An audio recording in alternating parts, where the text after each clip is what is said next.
Welcome. Uyu munsi tukaba tugiye gusubiza umuvandimwe watubajije muri comment ese inkoko ya Saso itandukanira he n'inkoko ya Iza Brown. Tukaba tugiye kurebera hamwe rero ibitandukaniro ry'izi nkoko zombi. Ni ukuvuga ngo reka duhere ku nkoko ya Saso.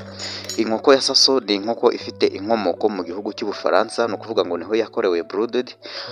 Nyuma yo kuba yarakorewe mu Bufaransa ikaba yarakwirakwiye ku isi hose.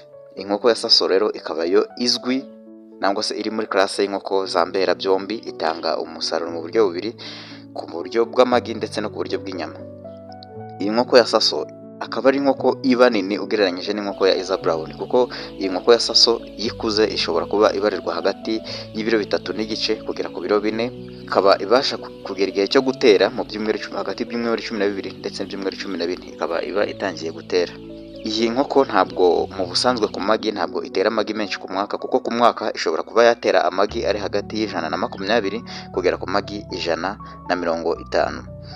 Iyi ni inkoko ifite igikundiro hano ku isoko ryo hanze, inyama yayo bitewe nuko ifiteho umwihariko kuba iryoha.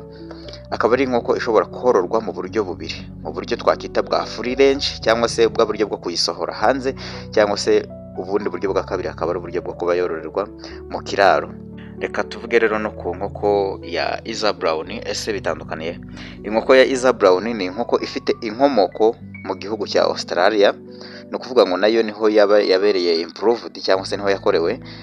Akaba ari inkoko yakozwe kubwa papasi imwe yo gutanga amagi. No kuvuga ngo inkoko yakorewe muri Australia, ariko nayo ku isi hose yugezeyo ugasanga inkoko zitera amagi, usanga Iza Brown yarakwiyakuye ku isi hose. Akaba ari inkoko rero izwiho kuba itanga umusaruro w'amagi, kuko ku mwaka iyi nkoko ishobora ko itera amagi ari hagati y'amagi 300 kugera ku magi 320. Bivuze ngo mu masaha 26 itera iki. Ubwo ni ukuva kuri tariki ya mbere y'ukwezi kwa mbere kugera kuri tariki 29 z'ukwa 12. Ubwo iyi nkoko iteye amagi 320. Kuvuga ngo rero iyi nkoko ubundi ni uruganda rw'amagi. Mwari kumwe na Njyagenimana Fabien.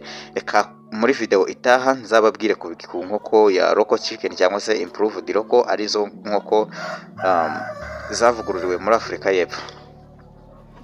Ndiwagwe subscribe, ca muri comment dusabe video ukeneye.